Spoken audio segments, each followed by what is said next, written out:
Hello everyone, this is part 21 of What If Naruto Wants to Surpass the 9 Tails, and I hope you guys enjoy this video and to like, to subscribe, to share, and check out the playlist, to see more comment down below. Now let's start the intro. They call me a god. They call me a god. They call me a god. Join my membership, the perks are great. It's in the description. Naruto opened his eyes, feeling at moment of confused surprise that he seemed to be still alive. He was sure that his last memory was of passing out after yet another enemy came out of the woodwork just when he thought it was finally over. The sensation of clawed fingers gently being run across his scalp and through his hair served to relax him. He noted that his head was laying comfortably on someone's lap. A glance to the side revealed a dusky-skinned and very yen abdomen.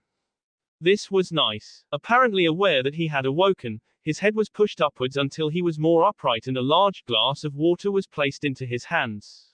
Becoming aware of just how terribly thirsty he was, he gulped down the water without delay, the cool liquid soothing his parched tea. Not at all interested in getting up, Naruto placed his head back in Xana's lap, feeling far too mellow from the feel of her fingers to even consider a change of position. Maybe I did and went to heaven. The blonde said, seemingly to himself. If you were in heaven, then your head wouldn't be in the lap of a demon. His lover refuted dryly. I don't think I would like heaven much in that case, it doesn't sound like my kind of place. Naruto said back with a small grin. You're speaking as if they would let you in there after the way I've corrupted you. No doubt the heavens tremble at the thought of you and bringing your perversions with you. Xana countered, her tone even drier than before. I prefer to think of it as you, improving, rather than corrupting me. He answered with a relaxed smile. The gentle scalp was seriously mellowing him out. The two lovers lapsed into silence for a little while longer, just enjoying the peace and each other's closeness. You scared me, you know. Saying that you were like that. The demoness said softly, still running her clawed digits through his hair, with the other one resting on his C. I'm sorry. He said with complete honesty, truly regretful about the worry he had caused her. I never expected that whoever was behind this would resort to using Orochimaru or that they would sell me out to Akatsuki for that matter, though at least Itachi and Kisame are S. Are you certain that Itachi and Kisame are both S? Jiraiya found Kisame's body, but made no mention of Itachi. Xana asked with a frown. Despite everyone attempting to talk about it in hushed tones while the healers worked on Naruto, she had easily overheard mention of him being attacked by Orochimaru. Though the fact that the snake Sanon's body hadn't been found while Kisame's had could only mean that more than just that had happened.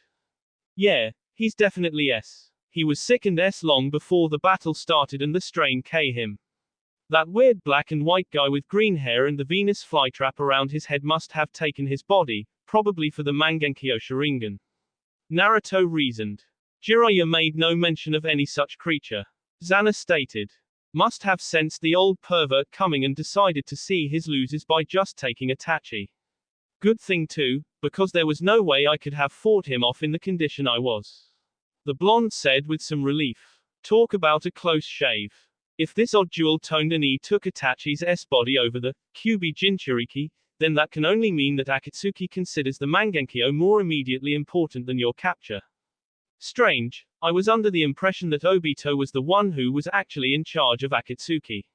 The only thing that I can think of that they would need the Mangenkyo for that desperately was their crazy plan to either world in an eternal illusion. Another must have taken over leadership and is continuing the plan. Meddling Naruto muttered to himself. They'll never win, not to mention that they must be running out of members. Saying that, the blonde put his hand over the one she had on his C, noting that he still had claws. Those shouldn't be there, since he had distinctly felt himself dropping out of sage mode. Frowning, he focused inwards, to his surprise finding that the large amount of natural energy in his seal was gone. His frown deepened, because he still felt sort of as if he was in sage mode. His claws were still there, his sense of smell was still as powerful as before, and he was almost certain that the gold-orange eyes and facial markings would also be there if he looked. He noted that he didn't have even the limited sensing ability of his personal sage mode though, nor did he feel as physically strong. All very odd. Xana, has anything strange been going on with me while I've been unconscious, and how long was I out anyway? Naruto asked. It's been almost a week. She informed him, making the blonde's eyes widen in shock. For him to be down for even a few hours, excluding sleep, was almost unheard of. That long? He asked in a shocked whisper. I feared you would not awaken. She answered him with only a slight tremor in her voice. Despite her attempts to hide it, he could feel the fear, worry and relief radiating from her when she spoke. That bad, huh? Your chakra network was barely holding together and your chakra itself was almost completely depleted. Additionally, your body was running a high fever due to how badly you strained it by constantly healing at that level. A strong breeze could have KU. Naruto rubbed his hand over his face, relieved that he was even still alive. That had been far too close for comfort. You didn't answer my other question though. He pointed out. Xana sighed and began explaining what had happened. She had no doubt that he had already sensed something or otherwise he would not have known to ask. Everything seemed as if you would The healers in the hospital couldn't do anything for you because of the damage to your chakra network, so I brought you here where I could watch over you. I could do nothing but watch as your body slowly failed. You could not replenish your chakra because of the damage to your coils, you were too weak to fight off whatever was causing your fever and I could do nothing to help you. Naruto gave his lover's hand a squeeze at hearing the frustration in her voice. It must have been maddening, being forced to just watch helplessly as he slowly deteriorated. He felt bad that his condition had caused her so much distress, but he knew that she wouldn't want him apologizing for the actions of others. 2 days ago though, something changed. Your sage mode seemed to just activate all by itself. I had no idea what was happening, but you started improving after that, your coils began repairing themselves and the fever down. Your chakra began to replenish itself and you pulled through, though I can sense something different in you now. Your life force is stronger and more resilient in a way that I haven't encountered before. Naruto frowned and considered what could have happened. It seemed fairly obvious that he had somehow absorbed the natural energy inside of him and used it to heal himself instead of just adapting it to himself. He had a suspicion that this was the real reason that Fukasaku had been so angry over what he'd done, or at least part of the reason, though he still didn't understand why that made him so angry. He shelved that thought for later, he'd need to do some experimenting to figure out if that was what had really happened and what that meant for the future. So you've been taking care of me all this time all by yourself. Indeed, the demoness said with a sardonic tone. Do you have any idea how much of a mess of yourself you made in the past week? No, he said, asked in confusion. He had been unconscious, how much of a mess could he have possibly made? I never even imagined that you humans are still capable of that much bowel movement after falling unconscious. I had to spend the first few days playing nursemaid and cleaning up after you every time you soiled yourself. She said with a tone as dry as the deserts in Wind Country. Naruto felt the heat creeping up his face at hearing that. There was practically nothing that could embarrass him, but hearing that the proud demoness had needed to do something like that made him distinctly uncomfortable. Despite his embarrassment though, he was still going to banter with her instead of apologizing for it. It wasn't as if there was much he could have done about it after all.